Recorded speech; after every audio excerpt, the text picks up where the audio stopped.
CEAP, Centro Espírita Altivo Panfiro. Uma casa de amor. Bom dia aos nossos ouvintes, que Jesus abençoe. Então, bom dia aos nossos ouvintes, que Jesus abençoe a nossa manhã de estudos. Vamos ler o Evangelho e fazer a nossa prece para o estudo do Livro dos Espíritos. Pilatos, tornando a entrar no palácio e fazendo vir Jesus à sua presença, perguntou-lhe: Tu és o rei dos judeus? Respondeu-lhe Jesus: Meu reino não é deste mundo. Se o meu reino fosse deste mundo, minha gente teria combatido para impedir que eu caísse nas mãos dos judeus. Mas o meu reino não é aqui. Pilatos então pergunta: Logo, tu és rei? Jesus responde: Tu dizes, sou rei. Nasci e vim a este mundo para dar testemunho da verdade. Todo aquele que pertence à verdade ouve a minha voz. Mestre Jesus, aqui nos reunimos em Teu nome, em nome de Deus, para mais uma manhã de estudos em torno da doutrina espírita. Nos ajude, nos inspira, e permita que venham ao nosso encontro, nos fortalecer, nos inspirar. O nosso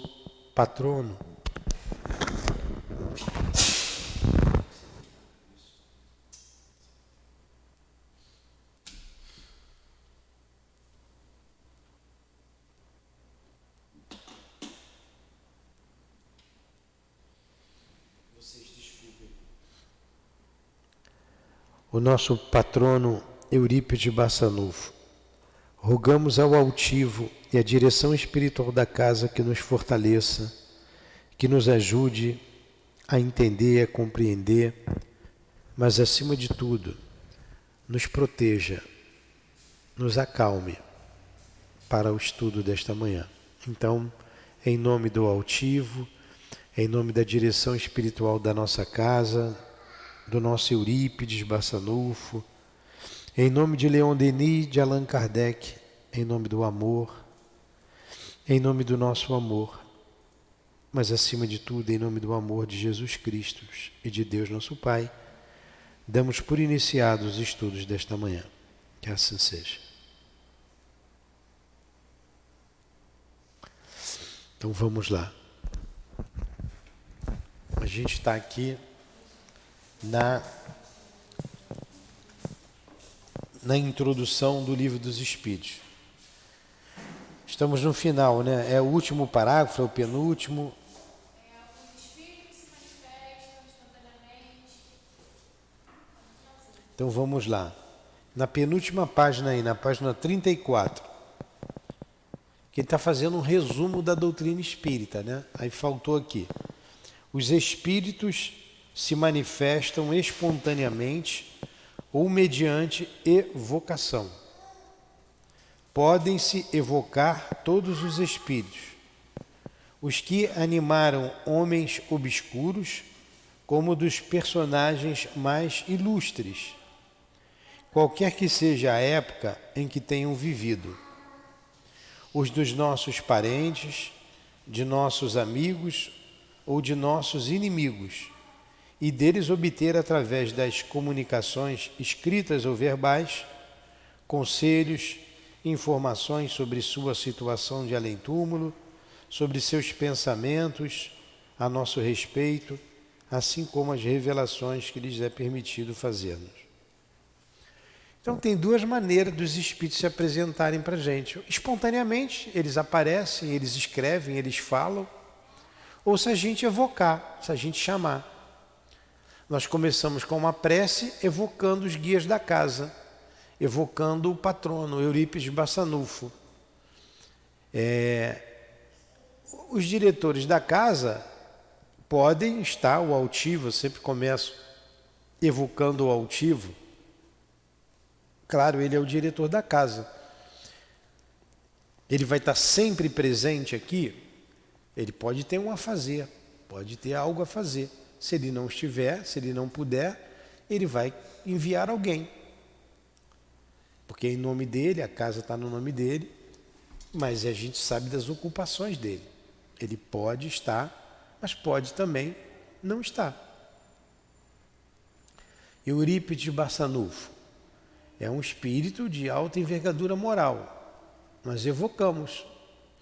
Ele pode vir, pode não vir, pode enviar alguém, pode de onde estiver irradiar, porque ele é um espírito superior, e nos ajudar com seu pensamento.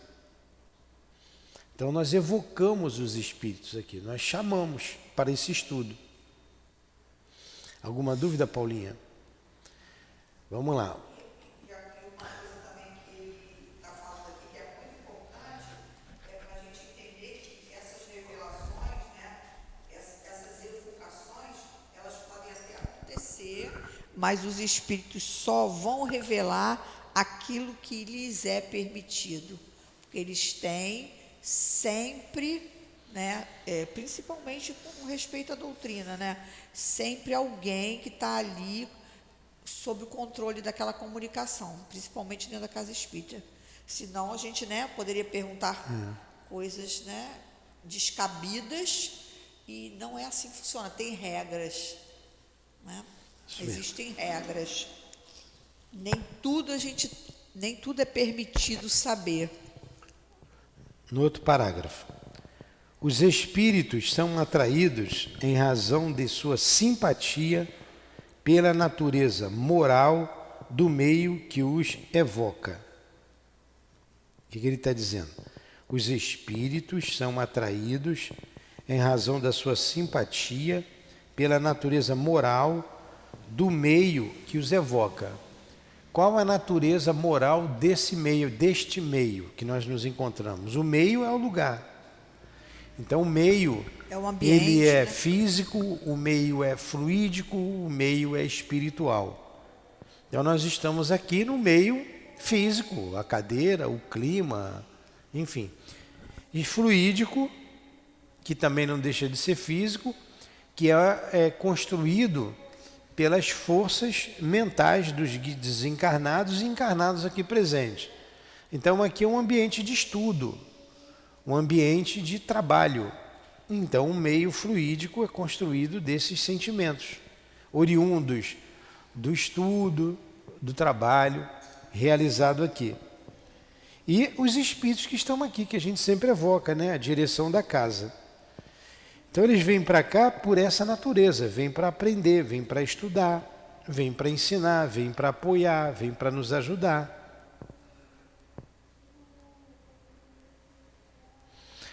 Os espíritos superiores se comprazem nas reuniões sérias, onde dominam o amor do bem e o desejo sincero de se instruir e de se melhorar.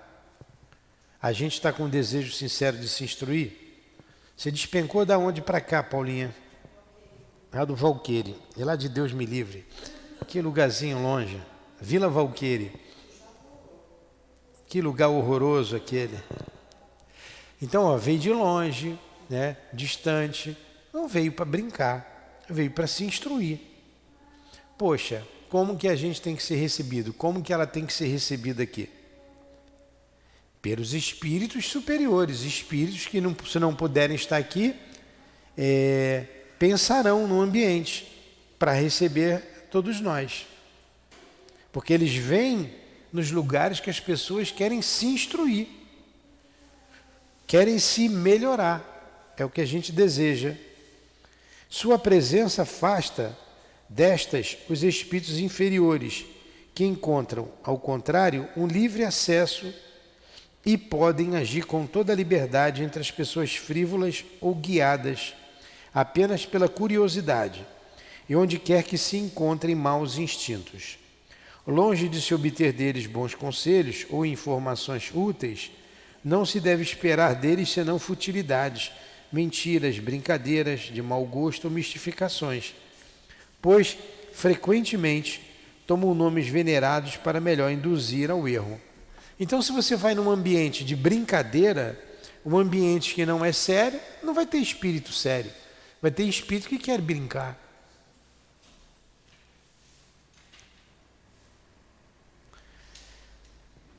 Próximo parágrafo. A distinção dos bons e dos maus espíritos é extremamente fácil. A linguagem dos espíritos superiores é constantemente digna, nobre, impregnada da mais elevada moralidade, livre de qualquer paixão inferior. Seus conselhos exalam a mais pura sabedoria e têm sempre por objetivo o nosso melhoramento e o bem da humanidade. A dos espíritos inferiores, ao contrário, é inconsequente, frequentemente trivial e até grosseira. Se eles dizem às vezes coisas boas e verdadeiras, dizem-nos mais frequentemente coisas falsas e absurdas, por malícia ou por ignorância. Zombam da credulidade, se divertem às custas daqueles que os interrogam, lisonjeando sua vaidade, embalando seus desejos com falsas esperanças. Em resumo, as comunicações sérias, na mais ampla acepção do termo, só se dão nos centros sérios, naqueles cujos membros estão unidos por uma comunhão íntima de pensamentos, objetivando o bem.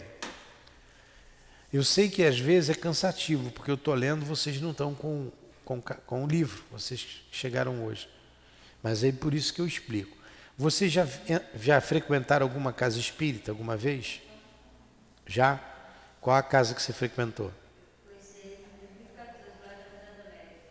Aonde? Na Avenida das Américas. Ué, ali tem centro espírita, o SEMA? Ah, tá. A senhora também? Também. É. Então aqui nós estamos estudando o livro dos Espíritos. Nós estamos na introdução. E que esse parágrafo que eu acabei de ler, ele diz que é fácil a gente distinguir um bom espírito de um mau espírito. A gente distingue pela linguagem, né? Um espírito inferior vai ter uma linguagem inferior. Pode até falar coisa séria, mas normalmente é uma linguagem trivial. E um espírito bom, um espírito superior, vai ter sempre uma linguagem superior, uma linguagem adequada. Vocês sabem disso, né? Não fui integrado para tratamento espiritual. Para mim e para meu filho. Sim, aqui também tem o tratamento espiritual, às quartas-feiras tem. Tá? Então vamos continuar. Essa aula aqui dura 50 minutos. Depois ela vai inscrever vocês, tá? Não, até que eu consegui chegar até aqui quando eu comecei para ir um mês que eu comecei a trabalhar. Tá. Então vamos lá. Próximo parágrafo. A moral dos espíritos superiores se resume como a do Cristo, nesta máxima evangélica. Agir para com os outros como quereríamos que os outros agissem para conosco. É fazer o bem e não fazer absolutamente o mal. O homem encontra, neste princípio, a regra universal de conduta para as suas pequenas ações. Então, os espíritos superiores têm a regra de Jesus, né? Fazer ao outro o que gostaria que fizesse a nós. Eles nos ensinam que o egoísmo, o orgulho, a sensualidade são paixões que nos aproximam da natureza animal, prendendo-nos à matéria. Que o homem que ainda neste mundo se desligue da matéria, através do desprezo às futilidades mundanas e do amor ao próximo, aproxima-se da natureza espiritual, que cada um de nós deve se tornar útil, conforme as faculdades e os meios que Deus colocou em suas mãos para experimentá-lo. Que o forte e o poderoso devem apoio e proteção ao fraco, pois aquele que abusa da sua força e do seu poder para oprimir seus semelhantes viola a lei de Deus. Ensinam finalmente que nada podendo estar oculto ao mundo dos espíritos, o hipócrita será desmascarado e todas as suas torpezas reveladas. Que a presença inevitável de todos os instantes daqueles para com os quais tivemos agido mal é um dos castigos que nos estão reservados, que ao estado de inferioridade e de superioridade dos espíritos correspondem a penas e gozos que nos são desconhecidos na terra. Então, ele está falando aqui como agem os espíritos superiores, né? Ensinam que orgulho, egoísmo, sensualidade nos aproximam da natureza animal. E a gente se desprendendo desses sentimentos, nós nos aproximamos da natureza espiritual. Então estão ensinando sempre, trazendo ensinamentos sempre de acordo com a lei de Deus. E para terminar, ele diz assim: mas eles nos ensinam também que não há faltas irremessíveis e que não possam ser apagadas pela expiação. Para tal, o homem encontra o meio nas diferentes existências que lhe permitem avançar conforme seu desejo e seus esforços no caminho do progresso, em direção à perfeição, que é seu objetivo final. Então, não existe inferno, não existe pena eterna. Você erra, você pode se redimir do seu erro, se arrependendo e fazendo diferente. Este é o resumo da doutrina espírita, assim como ela resulta do ensinamento dado pelos espíritos superiores. Vejamos agora as objeções que lhes opõem. Então nós terminamos aqui no capítulo 6 o resumo da doutrina espírita. Fizemos isso aí em 3 aulas, né? Porque nós começamos, paramos quase na metade e reiniciamos. Vamos agora para o item 7. Começar o item número 7. Alguma pergunta? Não? Então vamos lá para o item número 7. Introdução número 7 do Livro dos Espíritos. Para muita gente, a oposição, aí vem agora as objeções, o que as pessoas contra esses princípios. Para muita gente, a oposição das corporações científicas é senão uma prova, pelo menos uma forte presunção contrária. A ciência não comprovou isso, a ciência... Agora estão até banalizando a ciência, né? Tudo é ciência, que é ciência, que é ciência. Não somos daqueles que protestam contra os pesquisadores, pois não queremos que digam que escoiceamos. Temo-los, ao contrário, em grande estima, e ficaríamos muito honrados de nos contar entre eles. Porém, a opinião deles não poderia representar um julgamento irrevogável em todas as circunstâncias. A opinião da ciência não é a última. E como a ciência muda de opinião? Todos os dias ela está mudando. E com relação à doutrina espírita, eles não aceitam porque eles não pegam o espírito, eles não pesam, eles não medem. Então, eles não aceitam. Caso a ciência saia da observação material dos fatos, porque ela só fica na observação material. Como que ela só fica na observação, ficando somente na observação material dos fatos, ela vai entender o que não é material. Caso a ciência saia da observação material dos fatos, quando se trata de apreciar e explicar estes fatos, o campo fica aberto às conjecturas. Cada um apresenta seu sistemazinho, que deseja fazer prevalecer e sustenta obstinadamente. Não vemos todos os dias as opiniões mais divergentes, alternadamente preconizadas e rejeitadas? Ora repelidas como erros absurdos, depois de proclamados como verdades incontestáveis? O fato, eis, o verdadeiro critério de nossos julgamentos, o argumento sem réplica, na ausência de fatos, a dúvida é a opinião do homem sensato. Foi o que ele disse, a ciência muda toda hora. A gente, quando estudava, o átomo era a menor partícula da matéria.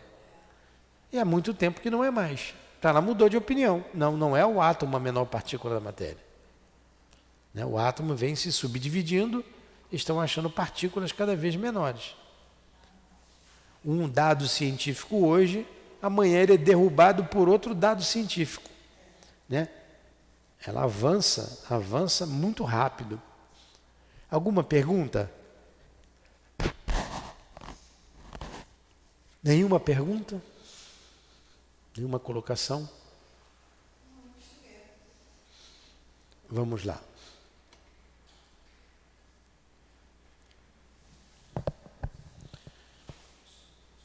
Para notórias, é aqui que eu estou, né? Para as coisas notórias, a opinião dos estudiosos é com razão digna de fé, porque sabem mais e melhor que o leigo. Porém, diante dos princípios novos de coisas desconhecidas, sua maneira de ver sempre é apenas hipotética, porque não estão mais do que outros isentos de preconceitos. Direi mesmo que o sábio talvez tenha mais preconceitos que qualquer outro, porque uma propensão natural o leva a subordinar tudo ao ponto de vista que aprofundou. O matemático não vê prova senão numa demonstração algébrica. O químico refere-se tudo à ação dos elementos, etc. Qualquer homem que se torne especialista, a ela fixa todas as ideias. Deixa eu falar. Nós estamos encarnados, estamos estudando. Nós não somos de ciência. A senhora não veio ontem, nem de manhã, nem à noite, hein? Deveria ter vindo. Não, tem que estudar o COMP segunda-feira. Não é quinta, livro dos médiuns. É o COMP segunda-feira, senão a senhora vai deixar de dar passe. Tem que estudar segunda-feira o COMP. Então é uma bronca para o mundo aqui, para outra. Tem que ser segunda-feira, tá? Nós estamos aqui estudando o Livro dos Espíritos, vendo as refutações contra o Espiritismo, contra a realidade, porque a ciência é materialista. Agora, para os espíritos aqui presentes, muitos devem estar pensando assim. Eu era assim. Eu pensava dessa forma, eu não via.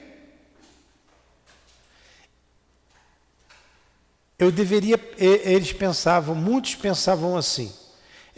Pode ser, mas ninguém veio de lá para me contar nada. É um pensamento comum.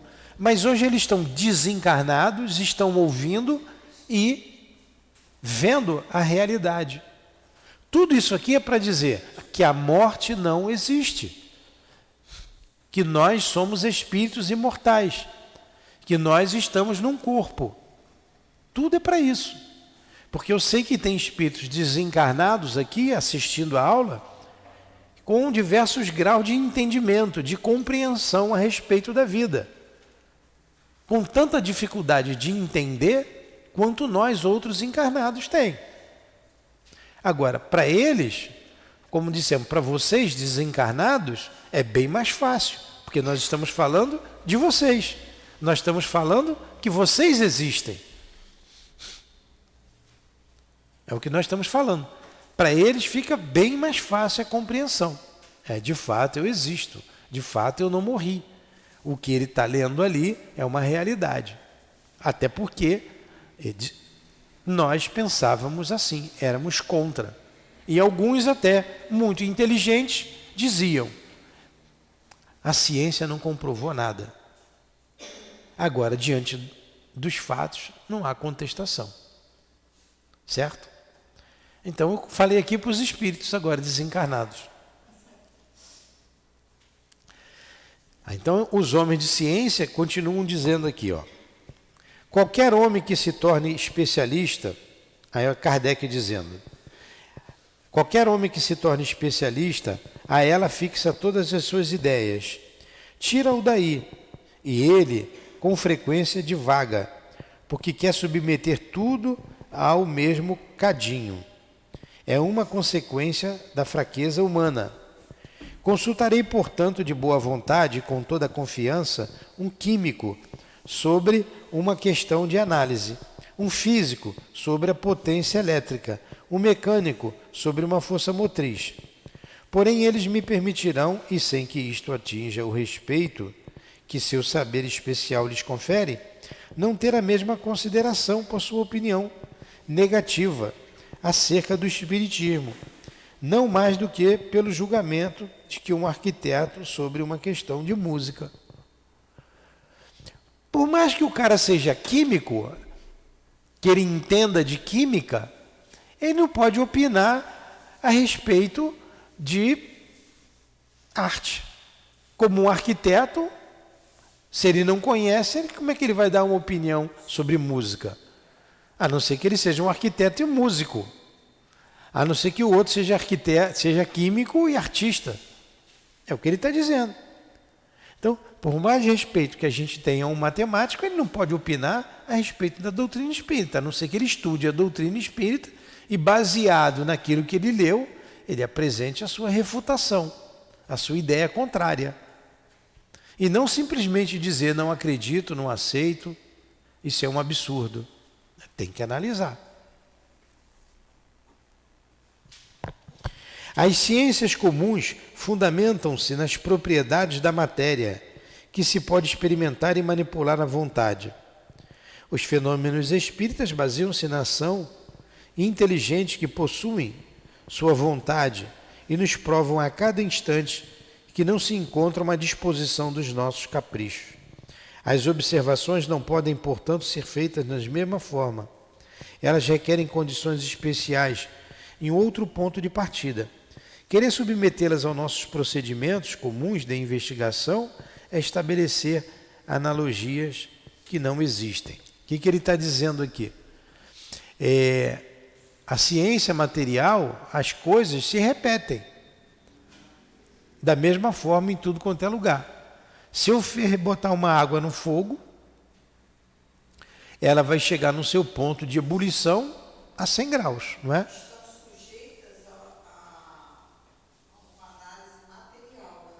Então, se eu boto uma água, uma chaleira no fogo e deixo lá, ela vai entrar num ponto de ebulição aos 100 graus Celsius, né?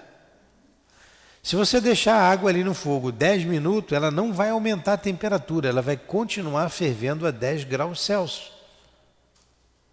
E se eu deixar ela ali o tempo todo no fogo, ela vai evaporar a 100 graus Celsius, ela não vai mudar.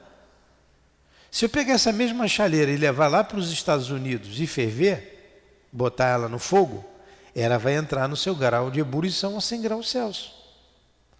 Se eu levar para a China, se eu levar para a Europa, ela vai ferver a 100 graus Celsius, não é? Hã? Não vai mudar. Não vai mudar. Ponto. Então, eles querem analisar a doutrina espírita assim. Daqui tem que dar aqui, aqui tem que ser assim, aqui tem que dar a mesma coisa. Só que aqui é uma natureza inteligente. E numa manifestação o espírito pode querer não falar.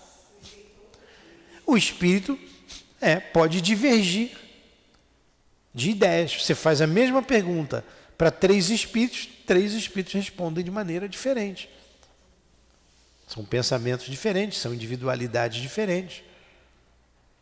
Então não é como uma análise que o químico faz, que o físico faz, não é.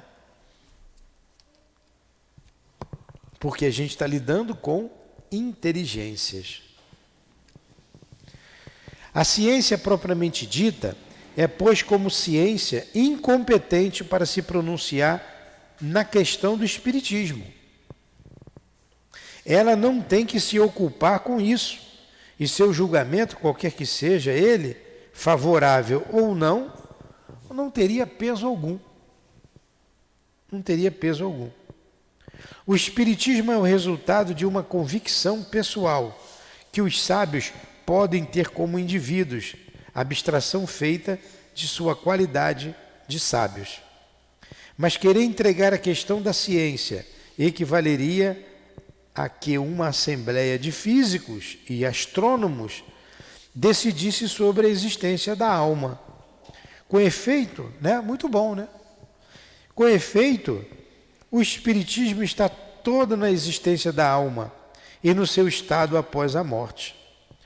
O astrônomo, uma coisa interessante, ele mandou uma sonda a Marte e disse assim: não tem vida em Marte. A Júpiter ainda não chegou não, né? É longe, né? Não tem vida em Marte, afirma a ciência. Eles afirmam, mas já pode ter tido vida, porque encontraram água, resquício de água. Pode ter tido vida. Agora, quem disse que aquela sonda está realmente verificando o mundo em Marte? Ah, mas ele pousou lá na Terra de Marte. Engraçado falar Terra de Marte, né? No chão de Marte, no piso de Marte. Pisou lá, botou a sonda lá. E se lá for uma tecnologia muito mais avançada, é um mundo muito mais avançado do que a Terra, e não é o momento do homem ainda ter notícias. Deus não quer isso para o homem, porque Deus rege tudo. Eles podem muito bem saber, aí está vindo uma sonda para cá, mas eles não podem saber que tem vida aqui. E mostrar um outro cenário. Pode ser uma natureza mais sutil e a gente nem consegue. Não, estou dizendo um aspecto, estou dizendo, analisando pelo aspecto físico. Isso aí é um outro aspecto. Eles manipularem aquelas imagens, lá mesmo. Mas não podem saber agora não. Vai trazer problema. Não pode? Pode. Um outro aspecto que a Débora falou é de uma outra natureza. Nós estamos vendo os espíritos aqui? Nós não estamos vendo. Mas eles estão aqui? Então, nós não estamos vendo. Lá pode ser a mesma coisa. Plano diferente. Plano diferente. Os espíritos afirmam que tem vida em Marte. E que Marte é um planeta superior à Terra. Ponto. Agora, o astrônomo é competente para dizer isso? Não. Não tem. Não tem. Porque tem nuances que ele não sabe. Como eu não sei de astronomia, ele também não sabe de espiritismo. Entenderam? A refutação de Kardec a esses. O espiritismo é o resultado de uma convicção pessoal que os sábios podem ter como indivíduos, abstração feita de sua qualidade de sábios.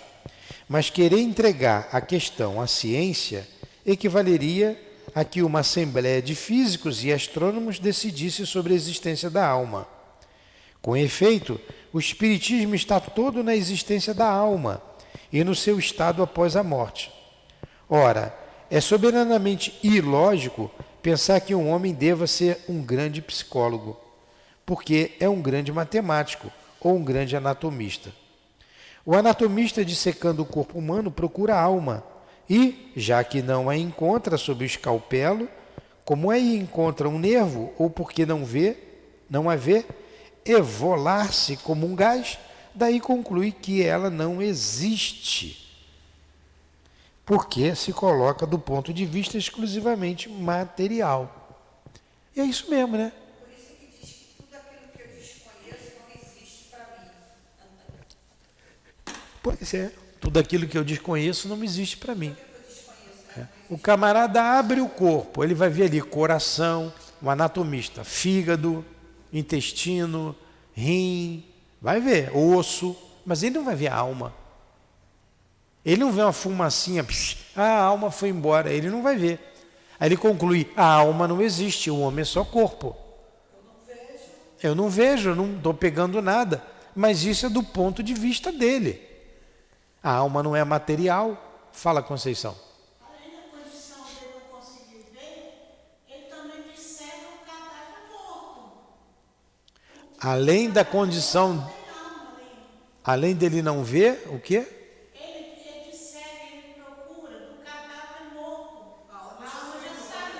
Ah, sim, a Conceição está dizendo que ele já procura no cadáver morto. A alma já saiu.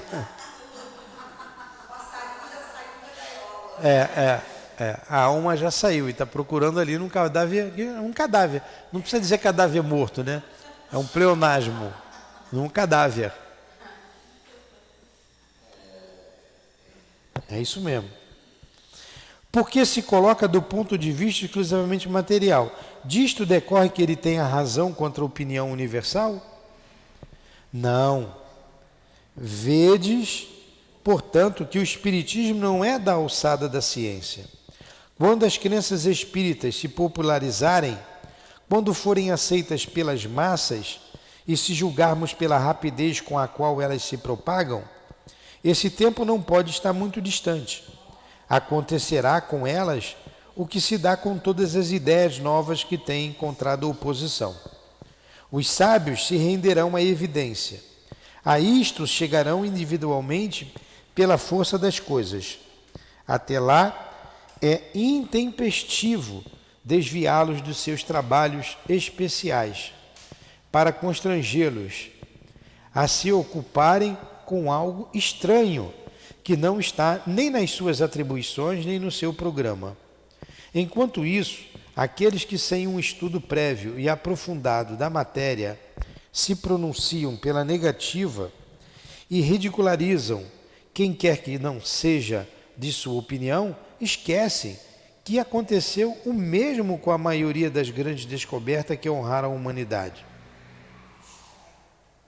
Expõe-se a ver seus nomes aumentarem a lista dos ilustres proscritores das ideias novas e inscritos ao lado daqueles dos membros da douta Assembleia que em 1752 acolheu com uma enorme gargalhada a tese de Franklin sobre os para-raios, julgando-o indigna de figurar entre as comunicações que lhes eram dirigidas daquela outra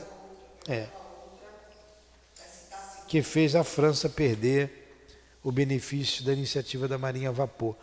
Então eles riram do navio a vapor, que o vapor poderia mover um navio, da força a vapor, antes, depois foi para o navio. Riram de Franklin, né, quando trouxe o para-raio. Então ela enfrentou dificuldades. A ciência enfrentou dificuldades até para ter suas ideias solidificadas. Então não é diferente com o espiritismo. Alguma pergunta?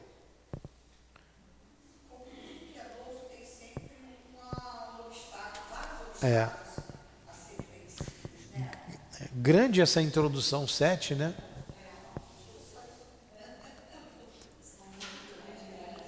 Aí ele vai falar, logo, se essas assembleias que contavam com o seio dos sábios do mundo só tiveram zombarias e sacarmos pelas ideias que não compreendiam, ideias que alguns anos mais tarde revolucionaram a ciência, os costumes e a indústria, como esperar que uma questão estranha aos seus trabalhos tenha um melhor acolhimento?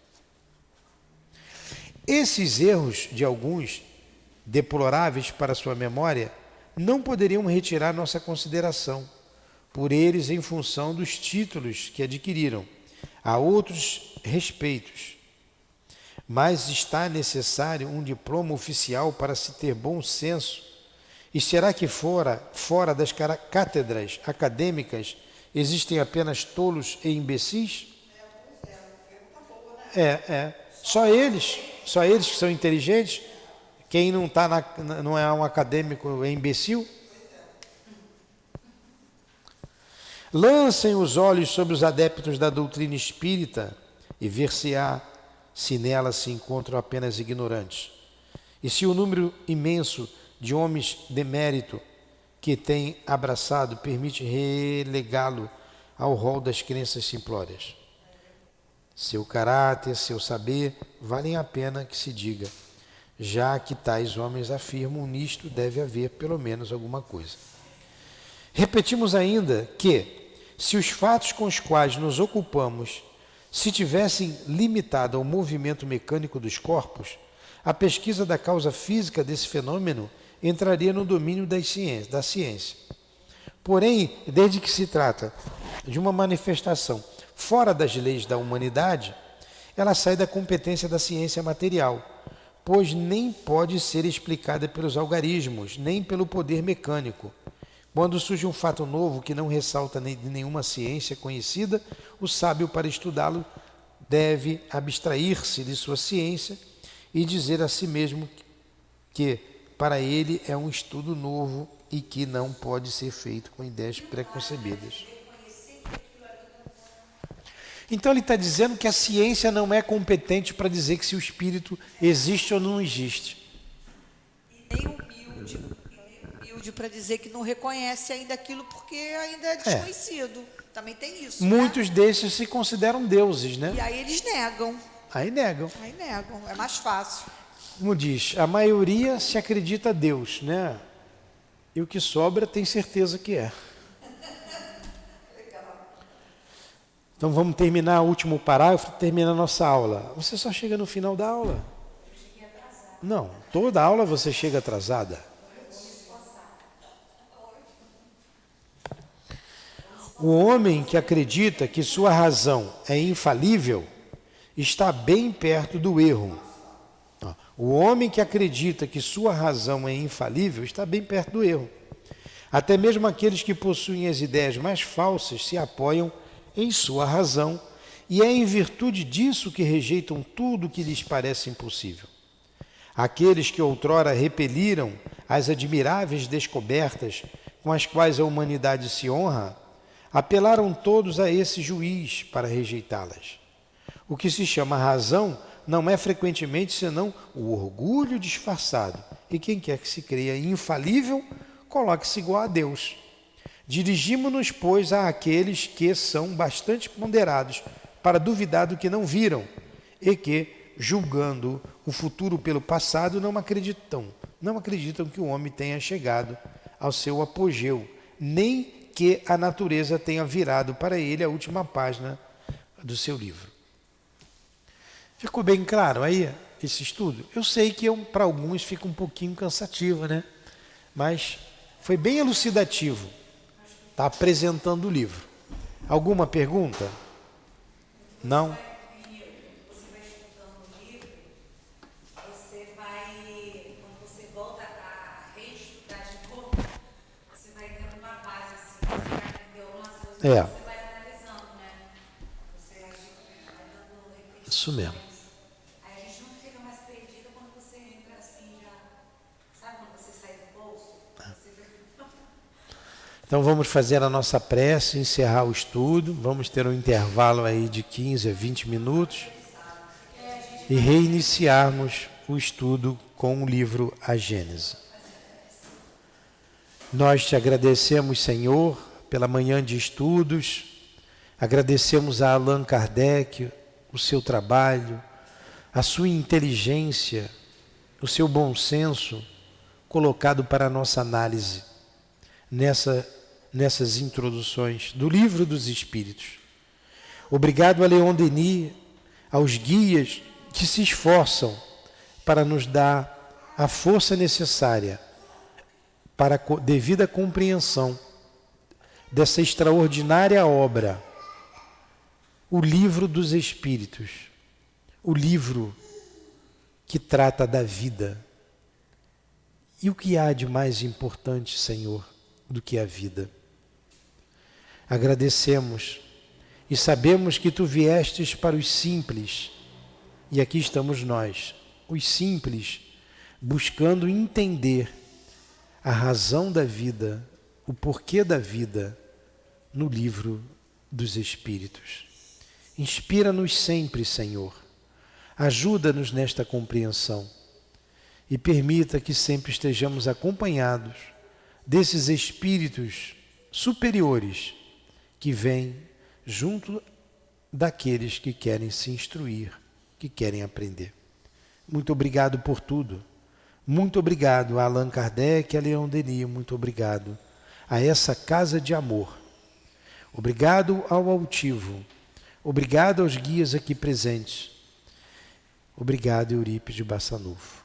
Em nome do amor, em nome do nosso amor, Lourdinha, em nome do amor que vibra nesta casa, em nome do amor de Jesus Cristo, de Deus nosso Pai acima de tudo, encerramos os estudos em torno do Livro dos Espíritos da manhã de hoje. Que assim seja.